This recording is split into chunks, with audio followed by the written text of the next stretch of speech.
The nonprofit in collegiate athletics is huge. The nonprofit in professional sport is insignificant. I'm just going to bypass the entire first page, which is the Green Bay Packers.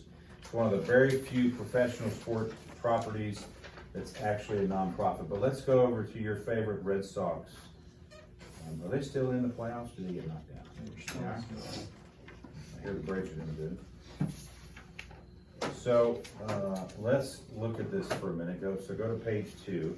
So the Boston Red Sox are a for-profit organization, and they, like many professional sport properties, have started a nonprofit foundation. Now, Jesse, why don't you read that first paragraph? It says the Boston Red Sox are. Just read that first paragraph to us. The Boston Red Sox are a for-profit sport enterprise owned by John Henry and Thomas Werner. We bought them in 2002 for $380 million. Current valuation has the team listed at or above $900 million, with annual operating revenue over $270 million. This for-profit organization, that's a big word, As a philanthropic. arm of the team. The Red Sox Foundation, 501c3, federally recognized nonprofit, which is committed to using the power of Red Sox Nation to create new and strengthen community partnerships to improve the lives of children and adults across New England and overall community service. The foundation's efforts are primarily focused on improving health, educational, and recreational opportunities, as well as social service programs in urban neighborhoods. Okay, so you'll find that most of your favorite professional sport teams have some form of a foundation or a nonprofit that they've eventually started for many, many reasons, but to reach into the local community and do a lot of community-based business and derive the tax advantages that come along with running a foundation or a nonprofit. So then what happens is your large for-profit sport property can write off the losses of the nonprofit against the gain of the for-profit and lower their tax obligation. And that's a lot of information I just gave you. But that's basically why they do it, is to gain a tremendous tax advantage, but also to be able to serve the local community and show that they're a good community partner or community-minded. Connor, why don't you read that next paragraph to us, please? All right. Speaking of the topic of professional sport and finances, the Boston Red Sox are a for-profit sport enterprise owned by John Henry and Thomas Werner, who bought the team in 2002 for nearly $380 million. Current valuation has the franchise at or above $900 million, with annual operating revenue over $270 million. That's tremendous capital appreciation for an investment held only 10 to 12 years.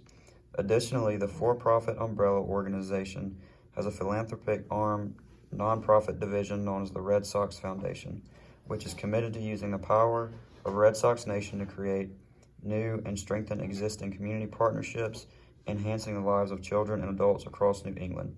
The foundation's efforts are primarily focused on improving health, educational, and recreational opportunities, as well as social service programs in urban neighborhoods. So I bolded and made that middle section larger because it is impertinent. Some of it's repetitive, but it's pertinent to recognize that in this example, the Red Sox as an organization, the net value grew tremendously from when they bought it at $380 million to at this point in time, it was over a 12 or more year period, it grew to $900 million. So that is at least a 2 to 3-fold increase. Again, in time I can invest $1 and get $2 or $3 back on it. And I can make 200 or 300%. If I can invest $100 million and get $300 million, that's what rich owners are looking for. That's what wealthy people are looking for. They're looking for investments that'll return significant returns. So it's one of the reasons why wealthy people around the world have been investing recently, the last 2 decades, into professional sport, which we appreciate because their money's coming into our industry, provides more jobs for you and better paying jobs, and a chance for some of you to be eventual partners and owners, vice presidents and presidents.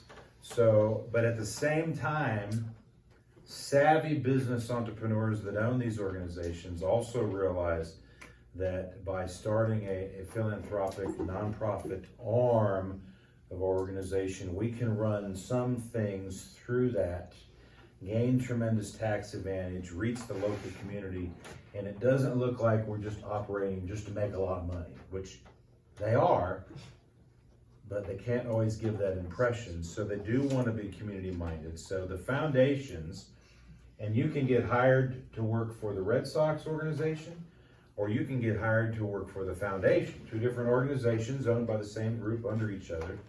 I've seen organizations with multiple organizations under it.